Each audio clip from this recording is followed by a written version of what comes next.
Bonjour. Est-ce que vous m'entendez bien, comme ça? Oui? Avec mon accent? Oui, voilà.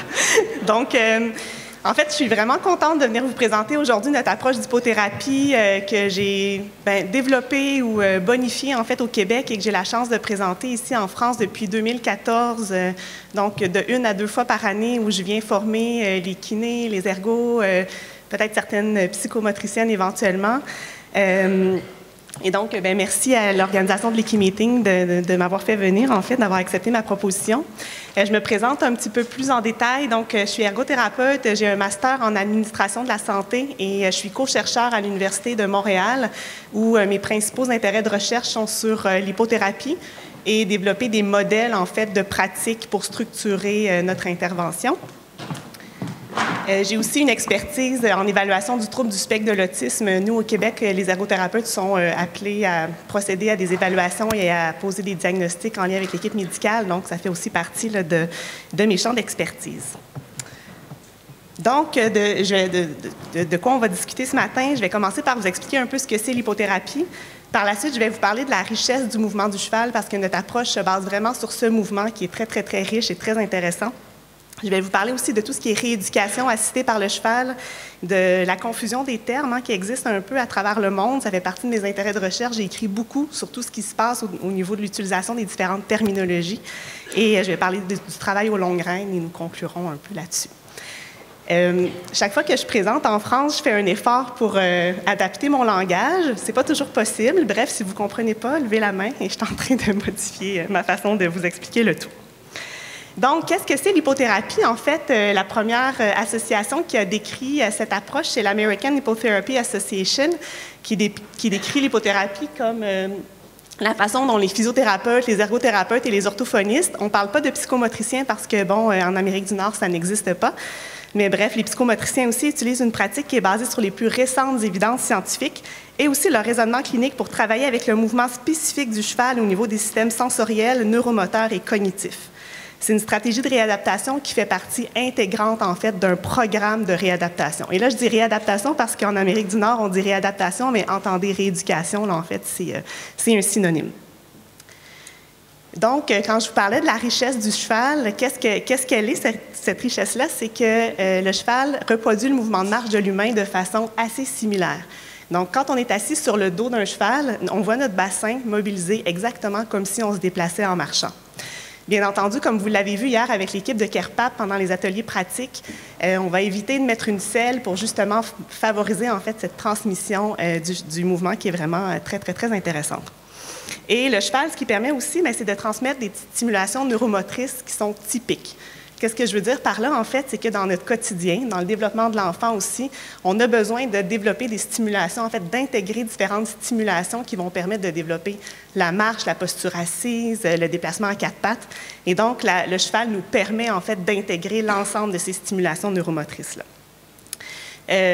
L'autre aspect qui est très, très intéressant aussi, c'est que plusieurs enfants qui vont présenter des lourdes conditions neuromotrices, dont la paralysie cérébrale, souvent fonctionnent dans des patrons de mouvement qui sont très atypiques. On parle de schèmes de spasticité, de réflexes primitifs. Et donc, en étant à cheval, on est capable d'inhiber ces mouvements qui sont atypiques et de permettre à l'enfant d'expérimenter des mouvements normaux en étant sur le cheval.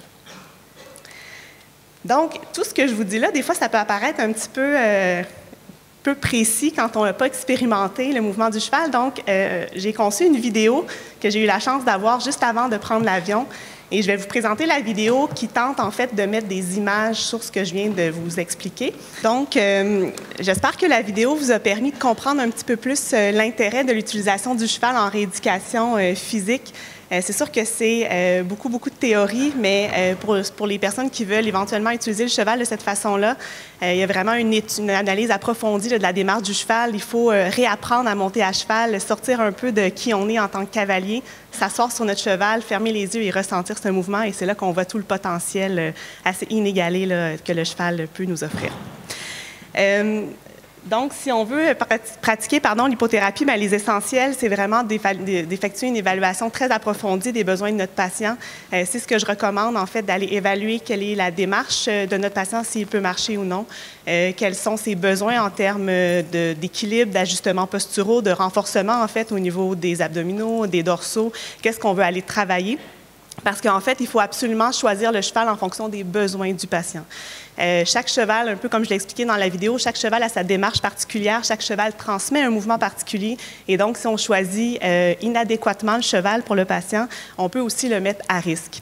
Donc, je suis de celles qui adore l'hypothérapie, qui l'utilise au quotidien, mais je suis aussi une de celles qui nomme des enjeux cliniques très importants, en fait, donc des risques à monter certains patients sur certains chevaux qui seraient peut-être mal choisis. Quand je parle d'enjeux cliniques, en fait, je l'ai défini dans le mémoire que j'ai produit en 2014. Et en fait, ce qu'on a fait ressortir, c'est que d'asseoir une personne, surtout un enfant qui aurait une lourde condition neuromotrice, donc je parle de paralysie cérébrale ou de gros troubles neurodéveloppementaux, on pourrait avoir un risque de créer des micro-lésions cervicales, entre autres en lien avec un enfant qui aurait un mauvais contrôle de tronc. Bien, imaginez les 13 000 stimulations transmises sur un mauvais contrôle de tête, l'impact qui pourrait avoir au niveau des lésions cervicales. Je parle aussi de maintenir certains schèmes de spasticité. On parle d'enfants qui auraient des schèmes en extension qui vont se tenir un peu dans cette position-ci. Et donc, si on choisit inadéquatement le cheval, comme par exemple un poney qui a une démarche beaucoup plus saccadée et proprioceptive, on est à risque de le maintenir dans un patron qu'on voudrait normalement inhiber. On peut aussi, de la même façon, maintenir certains réflexes primitifs, alors que notre but en rééducation, c'est vraiment de les diminuer. Et au final, le dernier enjeu clinique relevé, c'est au niveau de la subluxation de la hanche. Donc, il y a beaucoup d'enfants qui vont présenter un risque, en fait, que la tête fémorale sorte à l'extérieur de l'articulation coxo-fémorale. Et si on choisit inadéquatement le cheval, donc si le gabarit de notre cheval est un peu trop étroit et que l'enfant se tient en rotation interne, bien, on a un gros risque de maintenir une subluxation de la hanche. Donc, l'ensemble de ces hypothèses sont toujours au statut d'hypothèse, je viens de le dire, parce qu'on me refuse les projets de recherche sur le sujet, bien entendu, parce qu'on ne veut pas mettre d'enfants à risque, mais je crois que ces enjeux cliniques sont quand même assez essentiels à connaître. C'est ce qui m'amène un peu sur la confusion des termes. Je vous disais que ça fait partie de mes intérêts de recherche. Bien, en fait, ce que je me rends compte, c'est qu'à travers le monde, les termes sont différents. Vous avez vu dans la vidéo, j'ai parlé d'équithérapie, mais chez nous, équithérapie, c'est que des moniteurs, en fait, d'équitation qui offrent cette approche, alors qu'ici, ça semble être plus des professionnels de la santé. On sait qu'en Belgique, l'hypothérapie, c'est ce que vous appelez équithérapie. Et donc, quand on fait une revue de littérature pour tenter de voir bien, quelle approche donne quel résultat, on se rend compte qu'il y a des confusions partout et on ne sait plus quelle approche donne en fait quel bienfait. C'est pour ça que j'ai travaillé aussi beaucoup sur l'utilisation des titres. Suite à la formation que j'offre, je dis en fait aux participants qu'on ne devient pas hypothérapeute, parce que pour moi, hypothérapeute, ça augmente la confusion. Et moi, je suis ergothérapeute, j'ai toujours adoré ma profession et toute la richesse qu'elle apporte. Et je ne cesse pas d'être ergothérapeute. En fait, je continue d'être ergo qui utilise une modalité qui est le cheval. Et pour les patients, bien, ce que je trouve qui est beaucoup plus clair, c'est de dire, bien, moi, qu'est-ce que j'ai besoin? Est-ce que j'ai besoin de kiné? Est-ce que j'ai besoin d'ortho? Est-ce que j'ai besoin d'ergothérapie, de psychomotricité? Bien, je vais choisir le professionnel et si je veux une approche avec le cheval, bien, je choisirai le professionnel qui l'utilise. Et l'utilisation du terme hypothérapeute, pour moi, augmente les confusions. Et c'est pour ça que, suite aux formations que je donne, je recommande vraiment de ne pas utiliser ce terme-là. Ceci étant dit, je vous ai parlé de la transmission du mouvement du cheval, qui est une chose, mais j'ai développé un peu une approche qui est plus élargie. Pourquoi? Parce que quand je suis allée me former aux États-Unis et que j'ai ramené l'approche d'hypothérapie, j'ai été la première Québécoise, en fait, formée. Et je suis toujours la seule Canadienne avec le plus haut niveau en hypothérapie décerné par l'Association américaine. Toutefois, j'ai toujours eu le désir de garder mon identité professionnelle et de garder les couleurs de l'ergothérapie. Et c'est pour ça qu'au-delà du mouvement du cheval, excusez-moi, il y a une petite erreur dans le PowerPoint, mais bref, au-delà du mouvement du cheval, j'aime bien travailler au niveau sensoriel, au niveau praxique, au niveau moteur fin. Et c'est pour ça vraiment que je nomme l'approche de rééducation assistée par le cheval. Il y a vraiment eu une modification du PowerPoint avec, mais bon, désolé. Donc, mon approche élargie, qu'est-ce qu'elle est? Bien, elle nous permet de travailler au niveau de la coordination et des praxies. Donc, comme vous le voyez sur la vidéo, bien, si j'ai un enfant dyspraxique, on va travailler les jeux de ballon. On va pouvoir travailler tout ce qui est coordination, en fait, du haut du corps. Attendez. Donc, la coordination de... membres supérieurs, membres inférieurs, en même temps que le travail à quatre pattes, ce qui nous permet vraiment d'aller faire un travail au niveau de la stabilité de la ceinture scapulaire, co-contraction au niveau du tronc, stabilité au niveau des hanches aussi.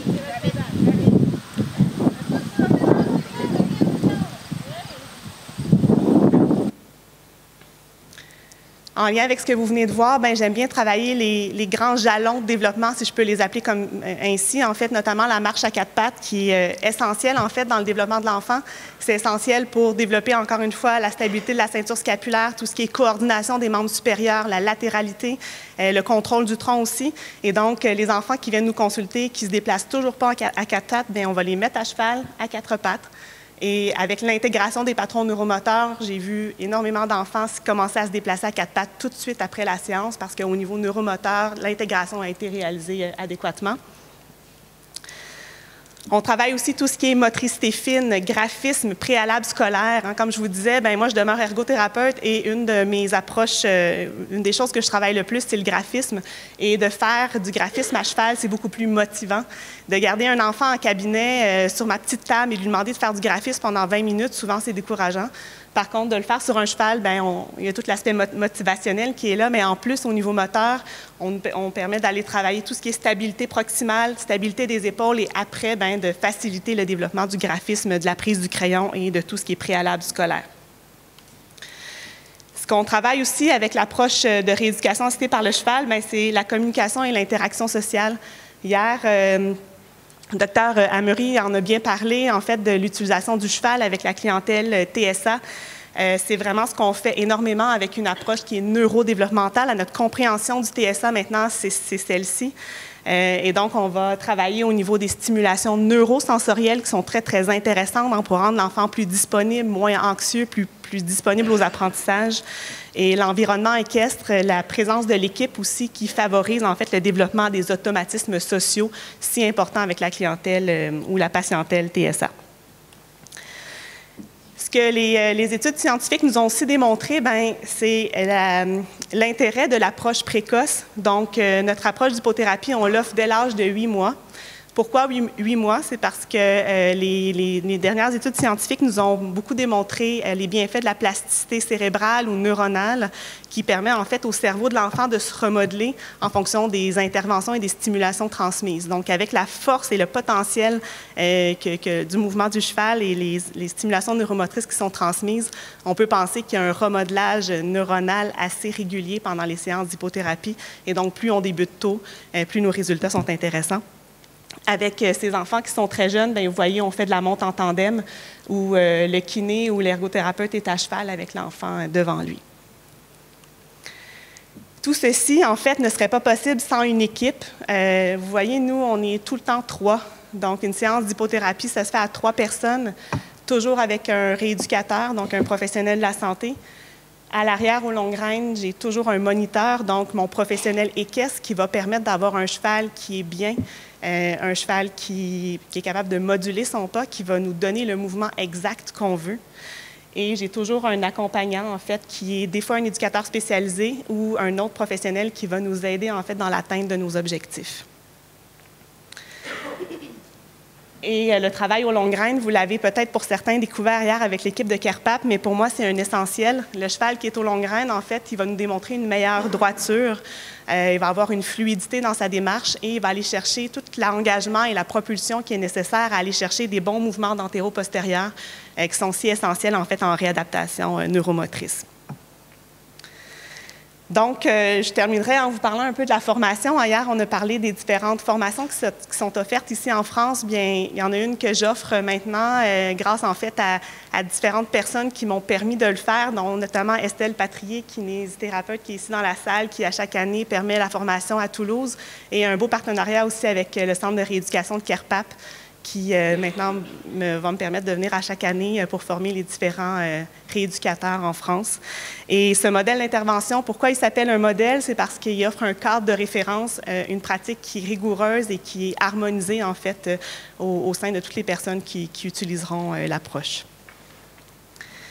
Donc voilà, c'est un résumé de notre approche d'hypothérapie au Québec. J'espère que ça vous aura donné un bon avant-goût de tout ce qu'on peut faire. Il y a énormément de potentiel. Je vous ai présenté à peine le quart peut-être de tout ce qu'on peut faire. Mais si vous voulez en apprendre plus, je vous ai quand même laissé des sites web et on est assez présent sur les réseaux sociaux, donc c'est facile de trouver l'information. Merci.